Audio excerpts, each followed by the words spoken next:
से आप उठाएंगे, क्योंकि सरकार तो आपकी सुनी नहीं रही है। आपने लेटर लिखा, कोई जवाब नहीं दिया एलओपी का। देखिए, सरकार संवेदनहीन जरूर है, लेकिन हमारी जो दायित्व है, जो हमारी जिम्मेदारी है, प्रखरता के साथ, मजबूती के साथ बापूराम की आवाज़ को, बिंदु-खत्ता की आवाज़ को, आपका मालदन चौड़ की आवाज़ को और जो पिंडर घाटी की आवाज़ को, सब ये वन क्षेत्र में बसे हुए गांव हैं, बस्तियां हैं, आबादी बढ़ चुकी है। अब ये 75 साल पुरानी बसासत है, 75 साल से यहाँ लोग रह रहे हैं और माननीय न्यायालय का हम सम्मान करते हैं, लेकिन सरकार की भी तो कोई जिम्मेदारी है। सरकार ने आज तक सुध नहीं ली है, कोई प्रभावी कदम नहीं उठाए हैं। सदन हमारे लिए एक अवसर है। 9 मार्च से सदन आहूत किया गया है।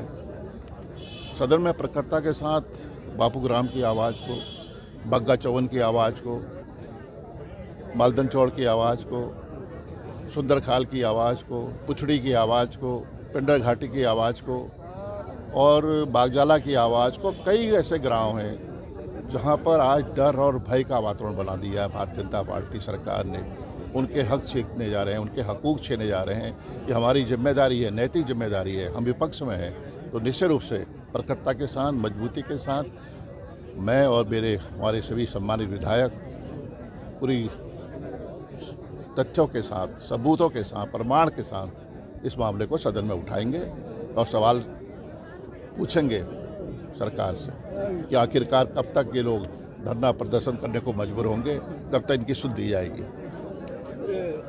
सर, इसके अलावा और मुद्दे क्या रहेंगे, खासतौर पर सत्र की बात करें तो? देखिए, भ्रष्टाचार सबसे बड़ा मुद्दा है। भ्रष्टाचार ने सारी हदें पार कर दी हैं। ध्वस्त कानून व्यवस्था, जिस प्रदेश की राजधानी में महिलाएं सुरक्षित नहीं हैं, लगातार 5 हत्याएं होती हैं, तो प्रदेश के कानून व्यवस्था के बारे में स्पष्ट हो जाता कि और जिलों की, शहरों की क्या स्थिति होगी। यहाँ के जल, जंगल, जमीन को बेचना काम भारतीय जनता पार्टी की सरकार कर रही है। जंगल बेच दिए हैं, ज़मीनें बेच दी हैं, नदियाँ बेच दी हैं और जहाँ जहाँ ज़मीनें हैं, एक गठजोड़ बन चुका है भूमाफियाओं का और सरकार का, और सरकार के आला अफसर उस गठजोड़ में शामिल हैं। बेरोजगारी बढ़ती जा रही है, नौजवानों के हाथों में काम नहीं है।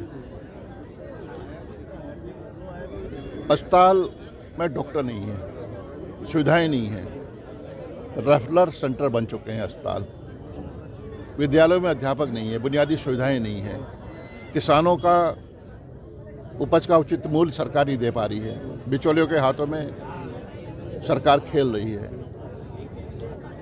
आपदा से पूरा प्रदेश प्रभावित है और आपदा में कर्नल कोठियाल कौन है, भाजपा के नेता हैं, उन्होंने कहा है कि धराली में आज भी 147 जमींदोज हैं और सरकार ने खामोशी ओढ़ ली है। बुनियादी मूलभूत सुविधाओं से आपदा प्रभावित क्षेत्र, कुमाऊं हो चाहे गढ़वाल हो, चाहे तराई हो चाहे भावर हो, जूझ रहा है।